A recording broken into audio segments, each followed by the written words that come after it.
Et bonjour! Alors aujourd'hui j'ai décidé de répondre à une question que vous me posez régulièrement, comment voyager pendant ses études, mais aussi après coup parce que les études ça dure pas toute la vie, donc comment avoir un diplôme qui vous permet de travailler à l'étranger.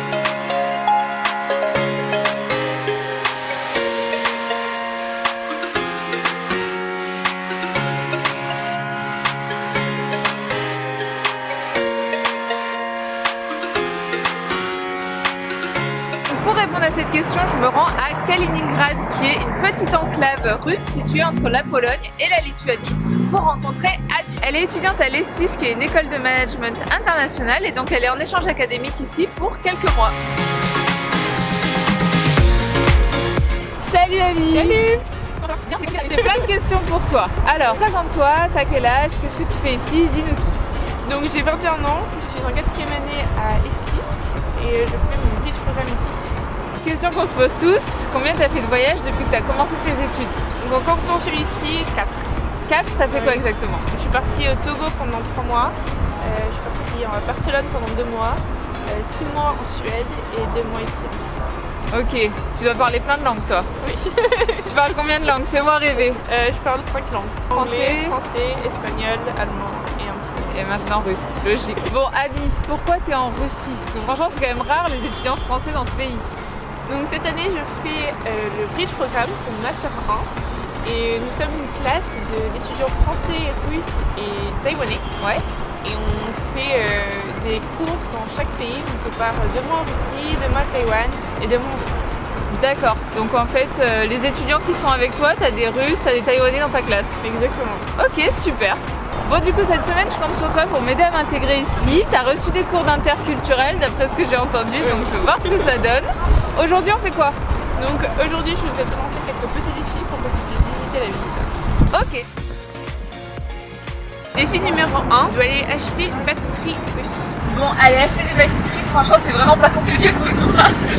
Déjà c'est un bon défi. Mais du coup il faudrait que tu m'apprennes 2-3 mots, donc peut-être comment on dit bonjour, s'il vous plaît, merci. Alors bonjour, c'est Strasbourg. Здравствуйте. Strasbourg. Здравствуйте. Oui. Ça c'est Здравствуйте. Ok.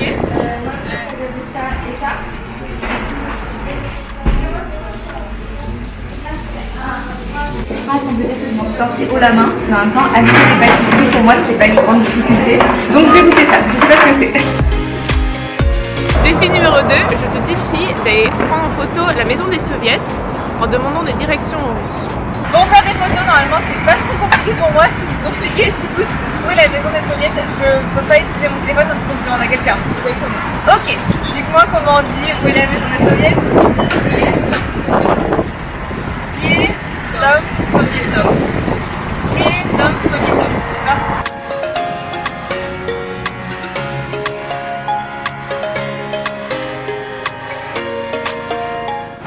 C'est bon, c'est là-bas. Je sais pas ce qu'ils m'ont dit en plus de c'est là-bas, mais je sais que c'est par là-bas. Ok.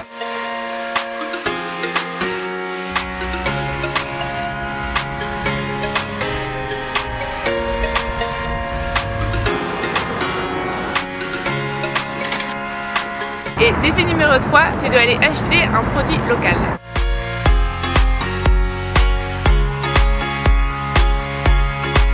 Là, si je prends quelque chose ici, c'est vraiment un truc local qui vient de Kaliningrad. Oui, c'est ça.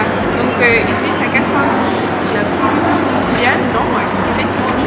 On la récupère soit dans la mer, soit dans la terre.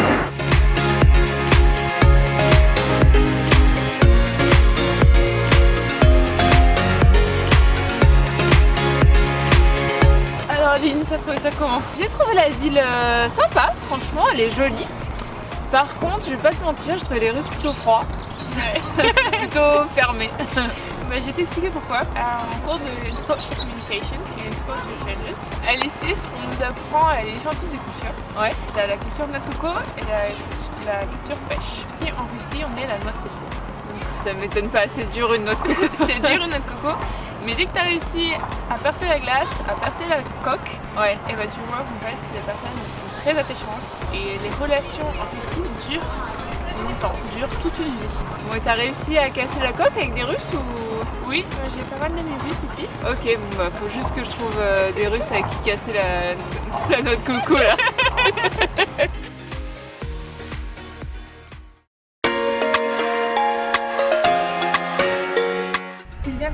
étudies?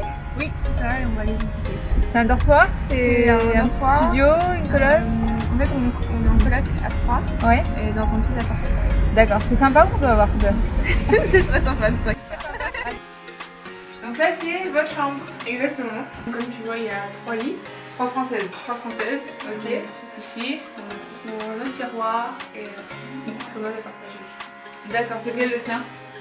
Celui-là, avec la bouillette. Avec la fameuse bouillette en four. On est en Russie, hein, moi je comprends. Vous avez des portes solides, hein? Ah oui, on peut pas partir. Bonjour, je m'appelle Michael. Bienvenue chez moi, dans mon petit dacha. Alors Mickaël, déjà, je te remercie de nous accueillir chez toi ce soir. Toujours bienvenue. C'est une très jolie maison. Donc toi tu parles parfaitement français. Est-ce que tu peux nous dire pourquoi? Parce que je suis russe. J'ai fait mes études en France et j'ai travaillé quelques temps en France. D'accord, t'es de Kaliningrad. Exactement. Alors du coup, toi qui connais la France et la Russie, est-ce que tu peux me dire les grosses différences qu'il y a? La première chose, c'est sourire. Parce qu'en France, on sourit toujours à tout le monde. Ouais. C'est super hypocrite, mais on le fait. J'arrête de sourire. Je te jure que c'est pas hypocrite. Alors ici, on sourit pas si on veut pas. Alors, D'accord. ça veut dire que pour les gens, on se connaît pas, on sourit pas. Parce qu'on veut pas. Après, on se parle, si on aime bien, on sourit. Bon, t'as trouvé des choses bien quand même? Le petit apéro chaque jour. Ah, ça c'est sympa. Ouais, c'est vrai. On est d'accord, c'est sympa. Les Français, vous êtes toujours dans le mode un petit peu vacances, un petit peu travail. Или 4 посла в разные концы света. Или католицизма. Alors Abby, tu l'emmènes où ce matin? En Krone Spetsnachempark. Et donc du coup c'est une partie de Kaliningrad, qui se trouve entre la Lituanie et la Russie. Donc c'est le petit morceau qui rejoint les deux pays. Voilà, hier, on s'est retrouvés à se faire fouetter avec des branches de bouleau dans un sauna. Oui. Est-ce que tu as d'autres expériences que tu aurais vécues pendant tes stages qui seraient complètement dingues dans le sens où tu n'aurais jamais vécu ça si tu n'avais pas choisi de voyager pendant tes études? En Suède, ma résidence c'était une ancienne prison. La résidence où tu dormais, c'était une prison? Oui, c'était, ils ont tout refait. Donc, Mais genre, t'avais des barreaux aux fenêtres encore ou... oui, encore des barreaux aux fenêtres. Bon, les portes, certaines portes ont été changées. Ouais. Mais si on allait au sous-sol, il y avait un sauna. Ok. Pour les prisonniers et pour Il y avait un sauna pour les prisonniers? Oui. Ok, alors là, je m'y attendais pas. Alors Abby, mon voyage en Russie s'arrête ici. Toi, tu restes encore un peu. Avant de partir, je voulais te poser une question. Je voudrais savoir ce que tu conseilles aux jeunes qui voudraient voyager pendant leurs études. On sait que la plupart, ils essayent d'économiser, de travailler par-ci par-là et de partir pendant les vacances. Vu que toi, tu as choisi un autre moyen, explique-nous. Donc moi, je suis partie grâce à l'ESTIS en stage à l'étranger.